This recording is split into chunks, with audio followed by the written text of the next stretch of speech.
Welcome to Live Vedanta, a podcast about simple living and high thinking.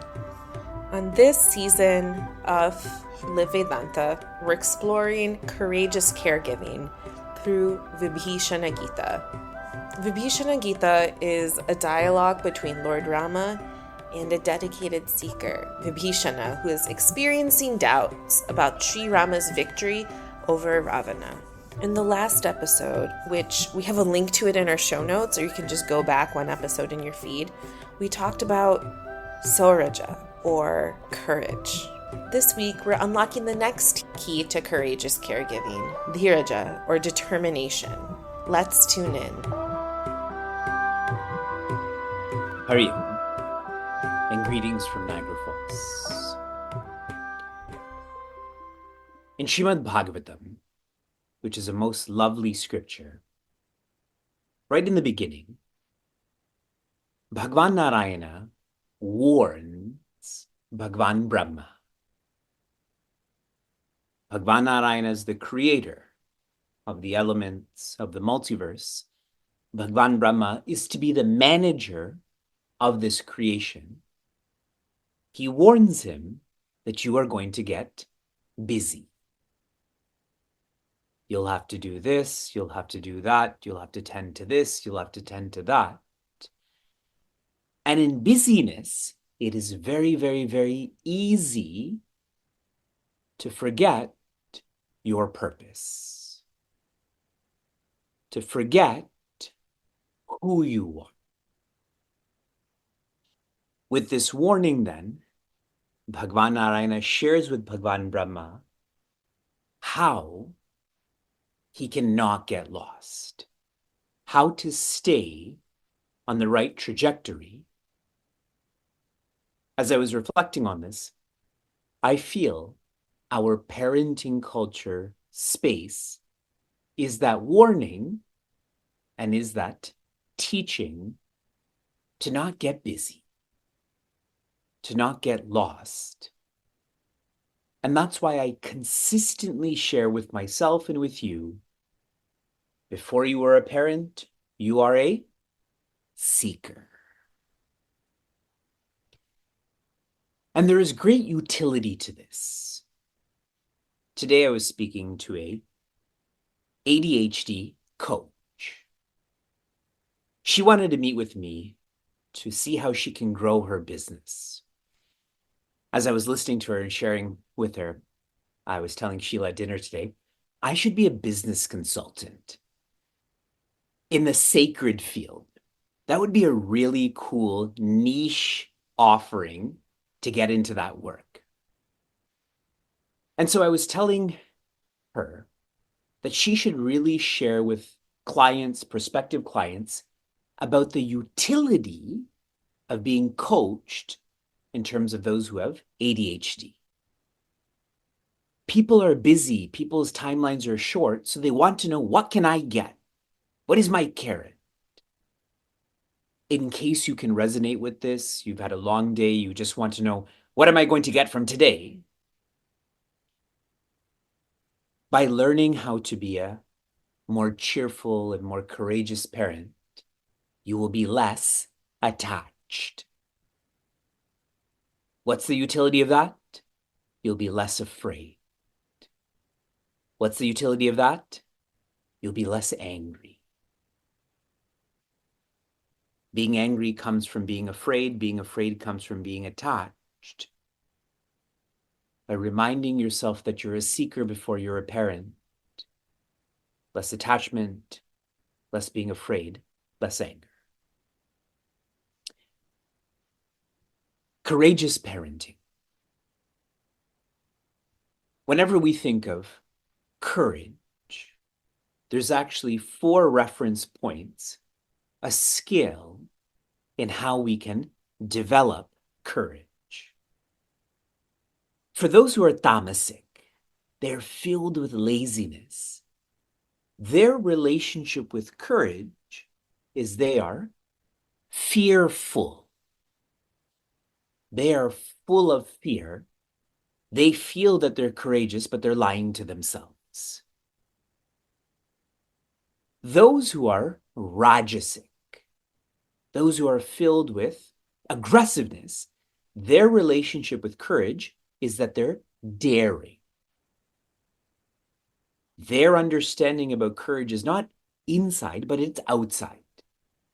It's heli-skiing and jumping out of a plane and so on. Those who are sattvic, filled with quietness, like all of you, our relationship with courage is to be courageous. And what that means, it's not outside, but it's inside. It is to engage in one's responsibilities with cheer, to engage in one's responsibilities with acceptance, day after day, hour after hour. Someone who wakes up fresh and ready on Monday morning is more courageous than someone who bungee jumps. Fearful, daring, courageous, and the evolution of courage, the final reference with courage is to be fearless. That's only possible when you live in oneness. In oneness, there's no other to fear. So as we reflect on utility again, what we are doing together, we are certainly invoking being courageous, but that's not the ends. The ends is oneness. This is very important to know that we are moving from the outside in. We're very Pixar oriented, so we love Inside Out. That may be good for a movie, but for life, from outside in. We are flowing through Vibhishana Gita, and the first touch point or milestone in becoming more courageous is Sauraja. In English, it does mean courage. Many thoughts were shared on this last week. Zooming into one of them, if you want to be courageous, you have to be able to absorb more. Absorb being tired. Absorb being hungry. Absorb those around you being opinionated. How many of you don't prefer how your parents treat you in the sense of they treat you like a child, by show of hands? Really? Your parents respect you? My parents don't respect me. And with my mother particularly, despite being a teacher for almost 17 years and facilitating a community, she still feels that I'm childish. And initially, I didn't understand this, but zooming into Sauraja or courage, the two verbs I try to practice when I'm around my mother particularly, the bigger one is acceptance, the smaller one is quietude or not talking. To just accept, I am the biological child of my mother.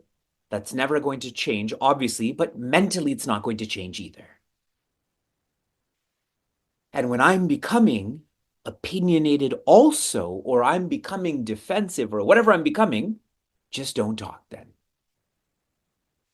That's an expression of absorbing. Is that clear to everyone? Now, those who really want to practice this, you're thinking, but how do you develop this absorption power? Cloths can absorb stuff. Toilet paper can absorb stuff. How do you absorb stuff? It is through tapa. Tapa means voluntary discipline or voluntary discomfort. When you choose this, you develop this quality to endure when it becomes involuntary. Can you share with me in the chat, what is the word for involuntary discipline when it's forced upon you?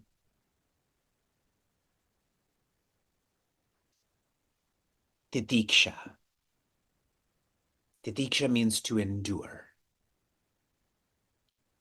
My master has shared with me, with all, the more you sweat in peace, the less you bleed in war. The more you sweat in peace, the less you bleed in war. The more I expose myself to discomfort, when that's forced upon me, I'm not as uncomfortable.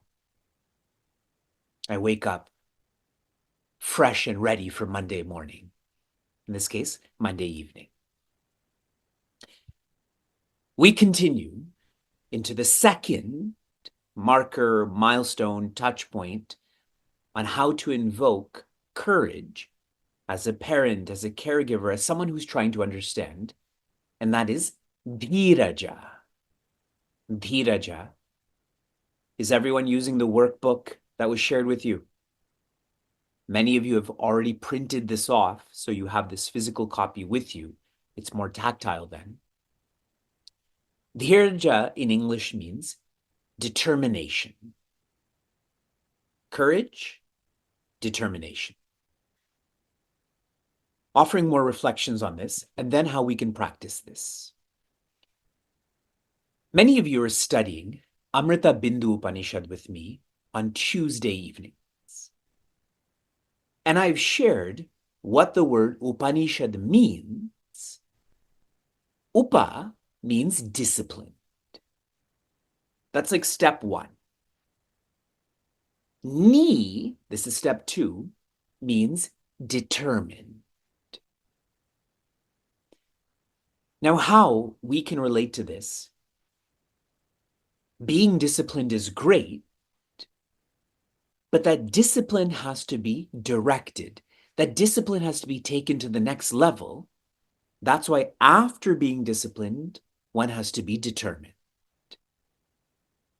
There's also a step three, but that's for the Tuesday class. In the Monday class, we just hover around step two. Good enough. Another reflection on determination. Our minds, they are described as being samshaya atmika, which means the mind is filled with doubts. Whenever you have an idea and you cancel that idea, it's because the mind has fought the intellect and won. In contrast, the intellect is known as nishchaya atmika. It is of the nature of decision.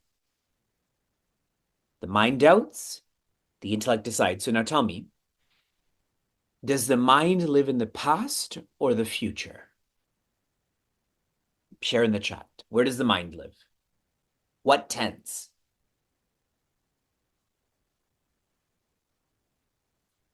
Then naturally, where does the intellect live? The future. Whenever you feel regret, that's your mind. Whenever you feel anxiety, that's your intellect. Zooming more into decisions, that comes from clarity. The Sanskrit word for determination is dhiraja, but another word for that is nishchaya. How can one be determined? It comes from clarity. When you are clear that if you don't clean this wound and put a bandage on it, that it will get infected, that's what you do first, correct? But if you're not so clear about that, then I'll do it in an hour or so. The clarity leads to that decisiveness. How many of you wish you were more decisive in life? By show of hands. Here's where the futile joke is. Some of you are too indecisive to share that you're indecisive, yes? Some of you thought that was funny? Now, enough of the reflections. How can we practice this? One has to affirm that willpower is greater than world power. The affirmation that your willpower is stronger than world power is how you practice, is how you become determined. How many of you outrightly agree with me that willpower is stronger than world power? Okay. There's the indecision. I love when people put their hand up, but then they just scratch their face or move their hair or something like that.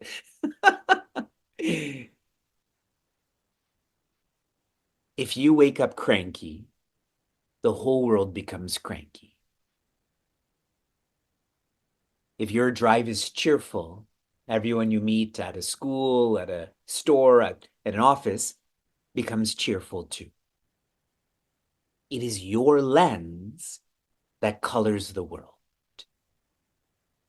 The more clear you are about that, and I know your own experience verifies that, you just haven't affirmed it. When you do, you will start to feel more powerful.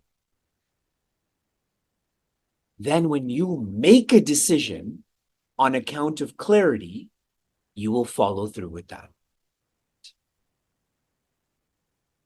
I personally am very clear that there's the teaching in Sanskrit, yata drishti tata srishti, which means as your vision, so is creation, not the other way around.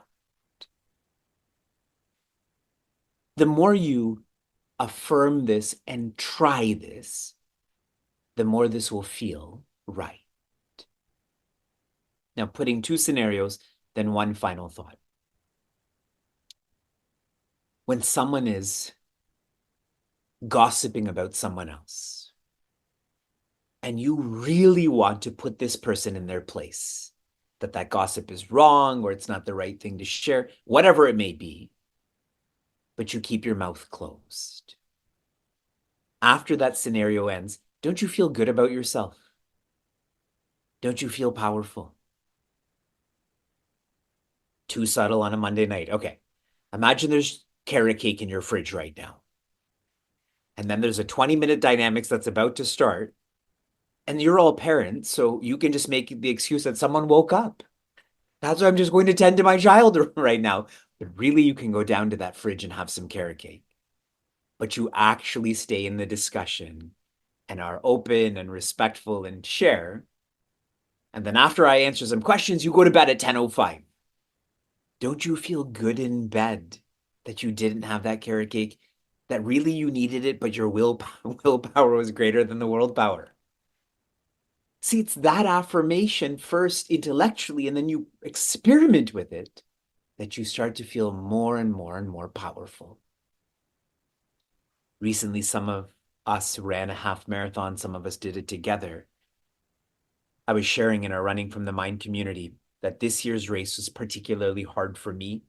Like my body still hurts from Saturday morning.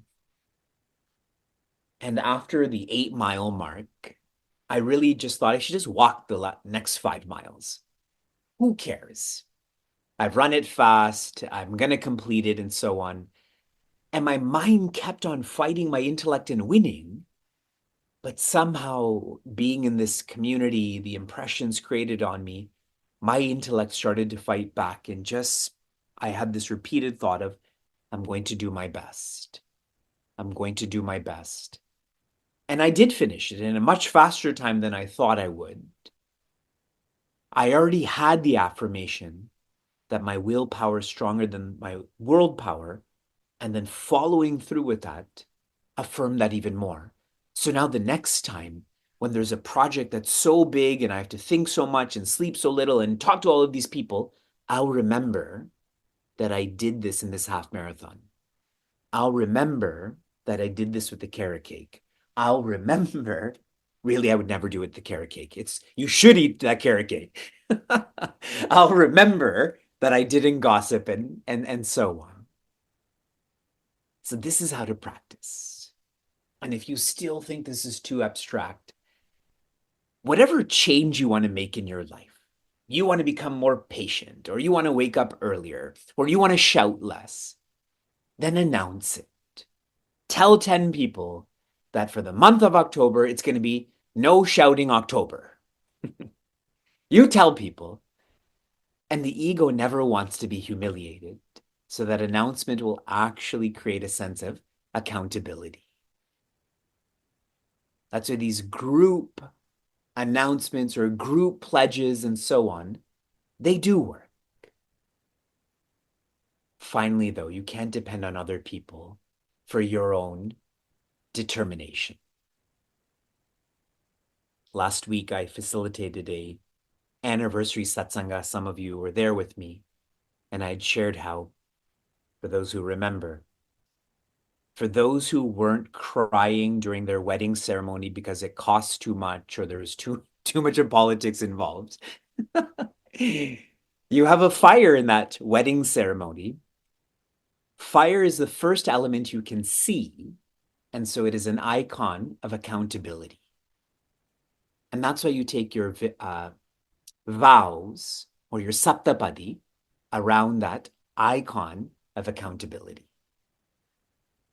So whatever change you want to make, you post it on Facebook, Instagram, X, and TikTok that you are going to not shout for an entire month.